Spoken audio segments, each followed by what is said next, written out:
Llamemos a los ángeles de Dios y al Espíritu Santo. Ángeles de Dios, vengan y tomen mi frente para imprimir en mí el Espíritu Santo, y así infundirme la luz para poder comprender las verdades y el bien que estos escritos contienen. Luz de la sabiduría eterna, revélame el misterio de Dios Padre y Dios Hijo, unidos en un solo amor.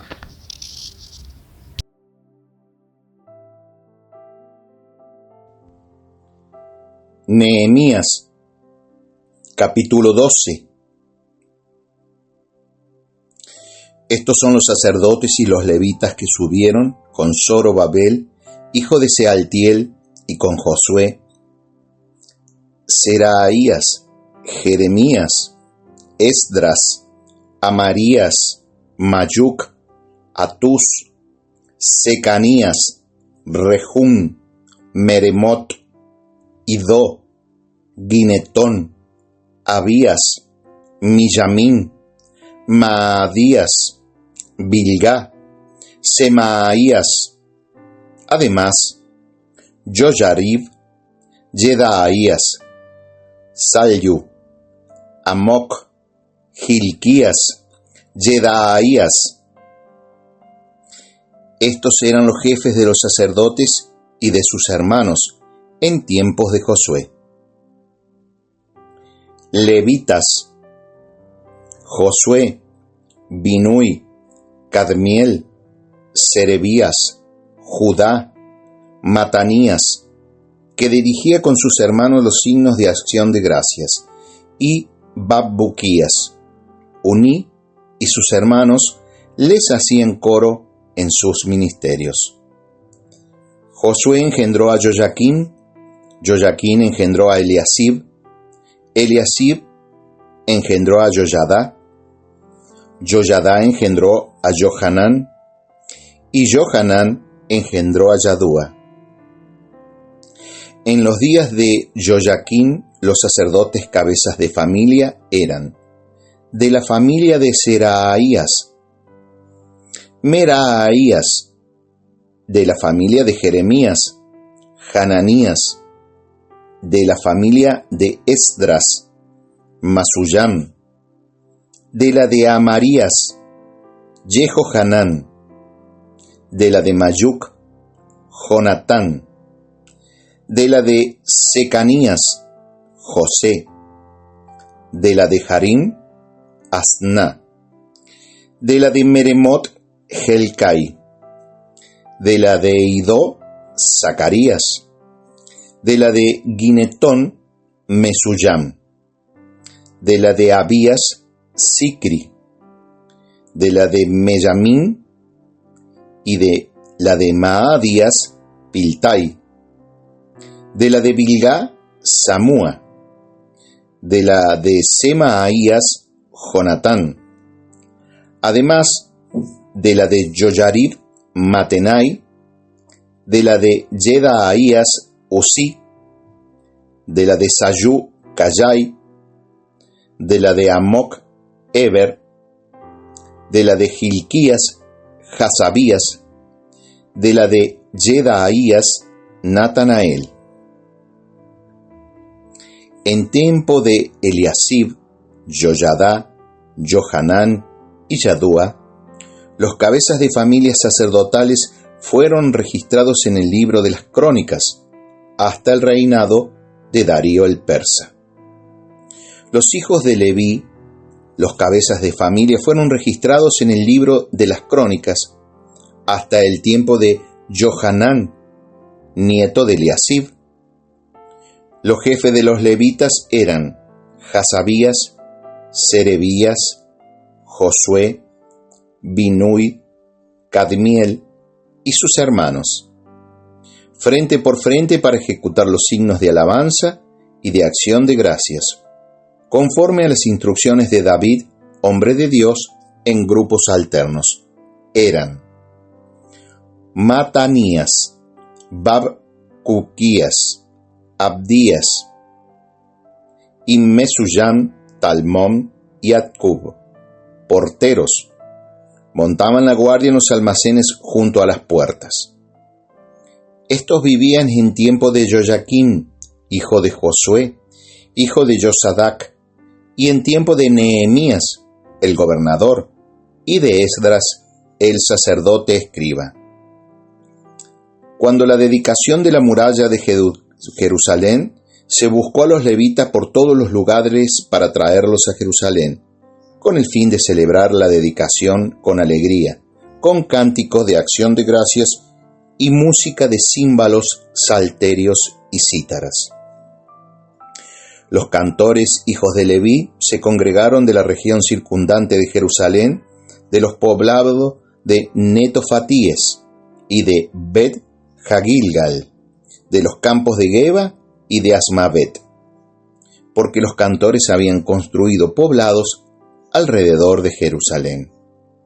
Sacerdotes y levitas se purificaron y luego purificaron al pueblo, las puertas y la muralla. Mandé entonces a los jefes de Judá que subieran a la muralla y organicé 2 grandes coros. El primero marchaba por encima de la muralla, hacia la derecha, hacia la puerta del muladar.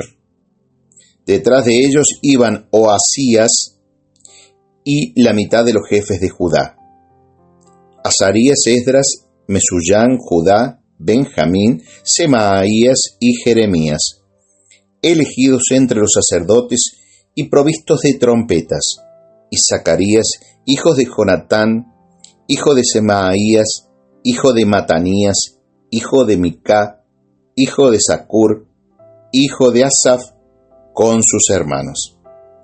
Semaías, Azarel, Milalai, Gilalai, Maai, Natanael, Judá, Hananí, con los instrumentos músicos de David, hombre de Dios, y Esdras, el escribo, iba al frente de ellos.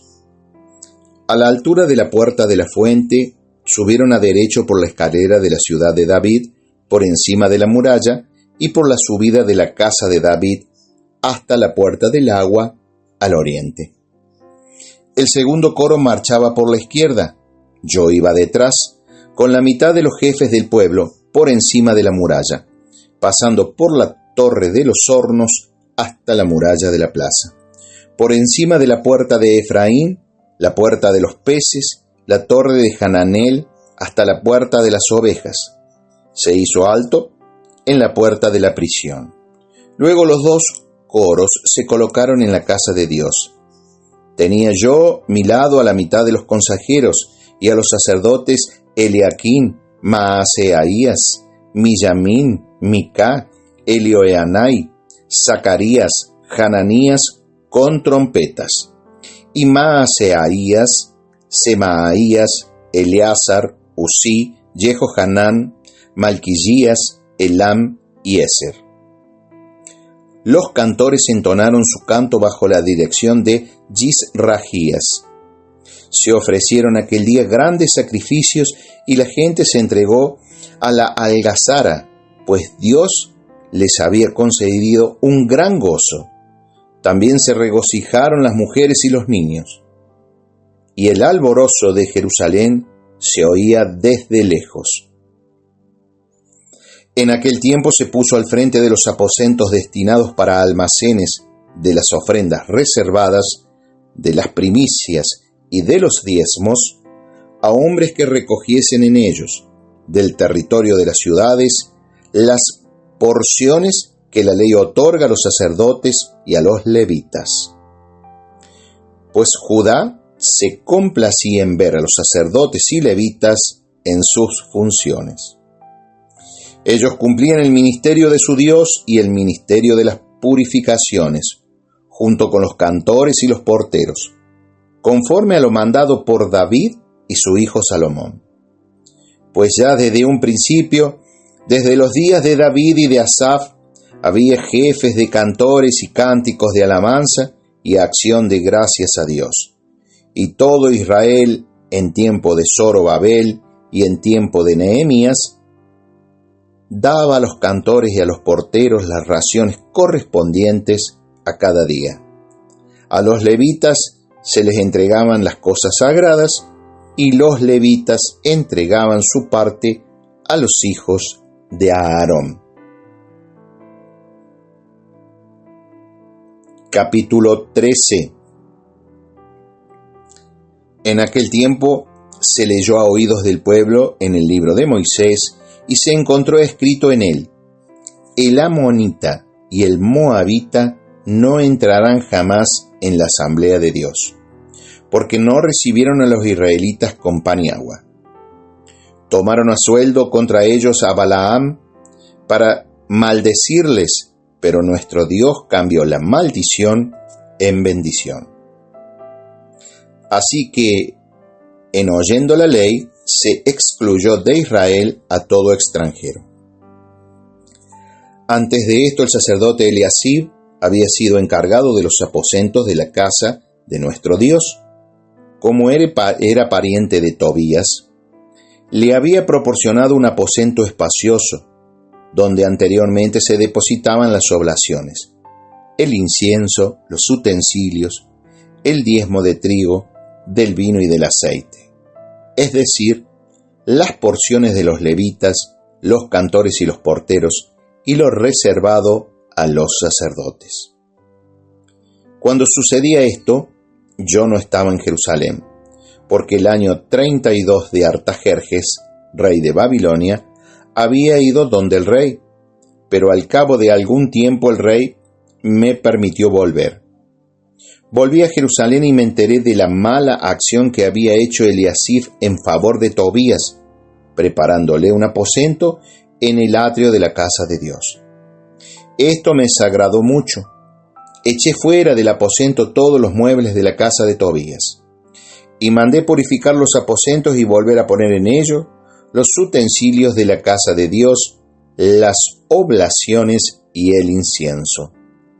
Me enteré también de que ya no se entregaban las raciones de los levitas, porque lo que ellos se habían marchado cada uno a su campo, los levitas y los cantores encargados del servicio. Reprendí por ello a los consejeros diciéndole: ¿por qué ha sido abandonada la casa de Dios?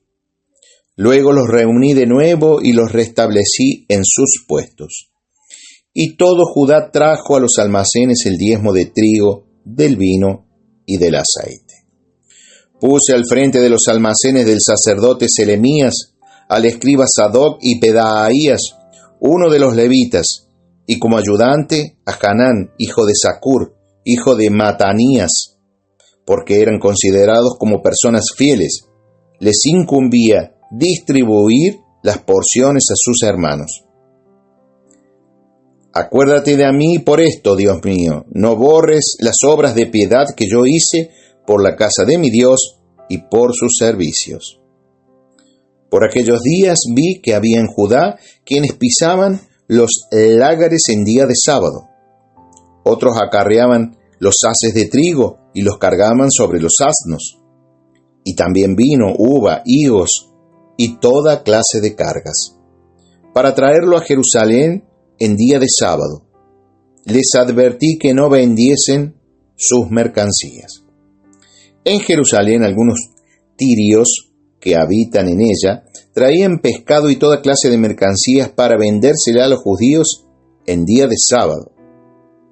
Reprendí a los notables de Judá diciendo: ¿qué mala acción cometéis profanando el día del sábado? ¿No te fue así como obraron vuestros padres, y por lo que vuestro Dios hizo caer toda esta desgracia sobre nosotros y sobre esta ciudad? ¿Y vosotros aumentáis así la cólera contra Israel, profanando el sábado? Así que ordené que cuando la sombra cubriese las puertas de Jerusalén, la víspera del sábado se cerrasen las puertas, y que no se abriesen hasta después del sábado. Y puse junto a las puertas a alguno de mis hombres, para que no entrase carga alguna en día de sábado. Una o dos veces algunos mercaderes que vendían toda clase de mercancías pasaron la noche fuera de Jerusalén, pero yo les avisé diciéndoles: ¿por qué pasáis la noche junto a la muralla? Si volvéis a hacerlo, os meteré mano. Entonces no volvían más en sábado. Ordené también a los levitas purificarse y venir a guardar las puertas, para santificar el sábado.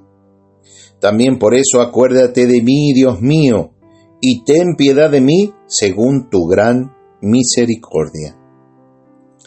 Vi también en aquellos días que algunos judíos se habían casado con mujeres asdoditas, amonitas o moabitas. De sus hijos, la mitad hablaban asdodeo, o la lengua de uno u otro pueblo, pero no sabían ya hablar judío. Yo les reprendí y les maldije. Hice azotar a algunos de ellos y arrancarles los cabellos, y los conjuré en nombre de Dios. No debéis dar vuestras hijas a sus hijos, ni tomar ninguna de sus hijas por mujeres, ni para vuestros hijos, ni para vosotros mismos. ¿No pecó en esto Salomón, rey de Israel? Entre tantas naciones no había un rey semejante a él. Era amado de su Dios. Dios le había hecho rey de todo Israel. Y también a él le hicieron pecar las mujeres extranjeras. Se tendrá que oír de vosotros que cometéis el mismo gran crimen de rebelaros contra nuestro Dios, casándoos con mujeres extranjeras. Uno de los hijos de Joyadá, hijo del sumo sacerdote Eliasib, era yerno de Samballat el Joronita. Yo le eché de mi lado. Acuérdate de estas gentes, Dios mío, por haber mancillado el sacerdocio y la alianza de los sacerdotes y levitas. Los purifiqué, pues, de todo lo extranjero, y establecí para los sacerdotes y levitas reglamentos que determinarán la tarea de cada uno, y lo mismo para las ofrendas de leña a plazos fijos y para las primicias. Acuérdate de mí, Dios mío, para mi bien. Palabra de Dios, te alabamos, Señor. Proverbios, capítulo 20, versículo 1 a 15. El vino es arrogante y el licor pendenciero. Quien se pierde en ellos no llegará a sabio. La ira del rey es rugido de león. Quien la provoca se daña a sí mismo. Es honra del hombre evitar discusiones, pero todos los necios se enzarzan en ellas. El perezoso no ara cuando llega el otoño, y en la siega busca, pero no hay nada. El consejo en la memoria es agua profunda.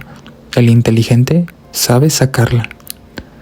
Muchos se tienen por hombres de bien, pero ¿quién hallará un hombre fiel?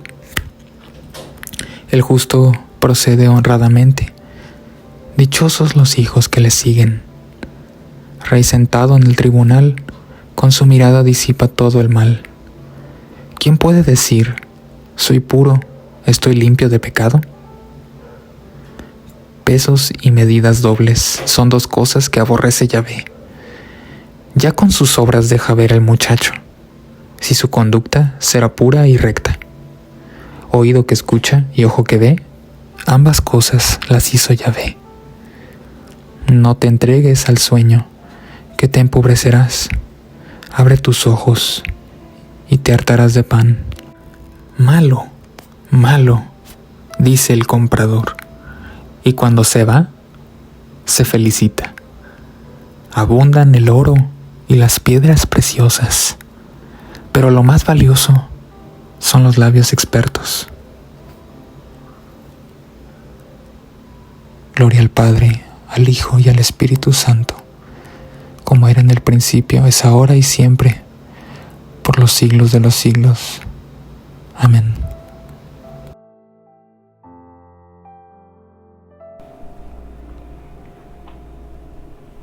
Hechos 27, 13-44.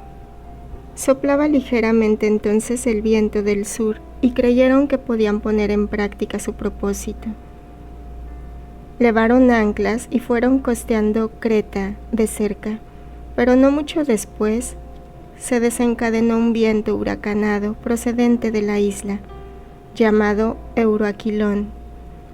La nave fue arrastrada y no pudiendo hacer frente al viento, nos abandonamos a la deriva. Navegando a sotavento de una isleta llamada Cauda, pudimos con mucha dificultad acercarnos con el bote.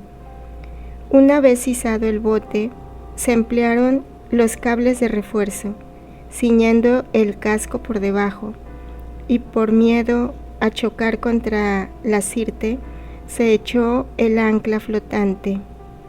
Así se iba a la deriva. Y como el temporal seguía sacudiéndonos furiosamente, al día siguiente aligeraron la nave, y el tercer día, con sus propias manos, arrojaron al mar el aparejo de la nave.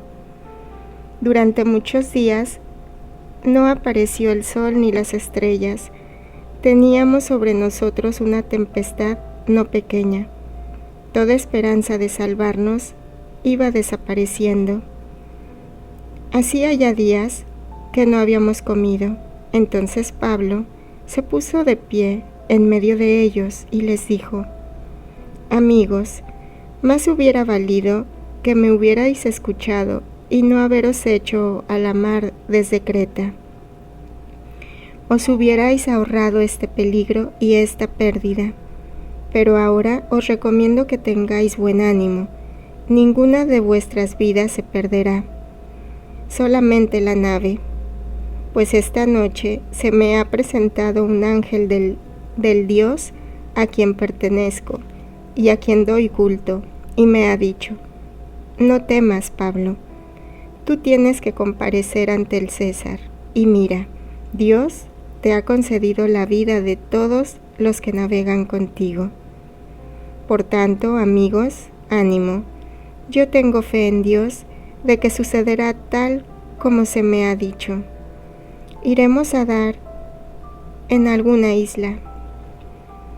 Era ya la 14ª noche que íbamos a la deriva por el Adriático, cuando, hacia la medianoche, presintieron los marineros la proximidad de tierra. Sondearon y hallaron 20 brazas. Un poco más adelante, sondearon de nuevo y hallaron 15 brazas. Temerosos de que fuésemos a chocar contra algunos escollos, echaron 4 anclas desde la popa y esperaban ansiosamente que se hiciesen de día. Los marineros intentaban escapar de la nave y estaban ya arriando el bote con el pretexto de echar los cables de las anclas de proa. Pero Pablo dijo al centurión y a los soldados: Si no se quedan estos en la nave, vosotros no os podréis salvar. Entonces los soldados cortaron las amarras del bote y lo dejaron caer. Mientras esperaban que se hiciera de día, Pablo aconsejaba a todos que tomasen alimento, diciendo: Hace ya 14 días que, en continua expectación, estáis en ayunas, sin haber comido nada. Por eso os aconsejo que toméis alimento, pues os conviene para vuestra propia salvación, que ninguno de vosotros perderá ni un solo cabello de su cabeza. Diciendo esto, tomó pan, dio gracias a Dios en presencia de todos, lo partió y se puso a comer. Entonces todos los demás se animaron y tomaron también alimento. Estábamos en total en la nave 276 personas. Una vez satisfechos, aligeraron la nave, arrojando el trigo al mar. Cuando vino el día, los marineros no reconocían la tierra, solamente podían divisar una ensenada con su playa, y resolvieron lanzar la nave hacia ella, si fuera posible. Soltaron las anclas que dejaron caer al mar, arrojaron al mismo tiempo las ataduras de los timones. Después izaron al viento la vela Artimón y pusieron rumbo a la playa. pero tropezaron contra un lugar con mar por ambos lados y encallaron allí la nave. La proa clavada quedó inmóvil. En cambio la popa, sacudida violentamente, se iba deshaciendo. Los soldados entonces resolvieron matar a los presos para que ninguno escapase a nado. Pero el centurión, que quería salvar a Pablo, se opuso a su designio y dio órdenes de que los que supieran nadar se arrojasen los primeros al agua y ganasen la orilla, y los demás saliesen unos sobre tablones, otros sobre los despojos de la nave. De esa forma todos llegamos a tierra sanos y salvos. Palabra del Señor. Gloria a ti, Señor Jesús.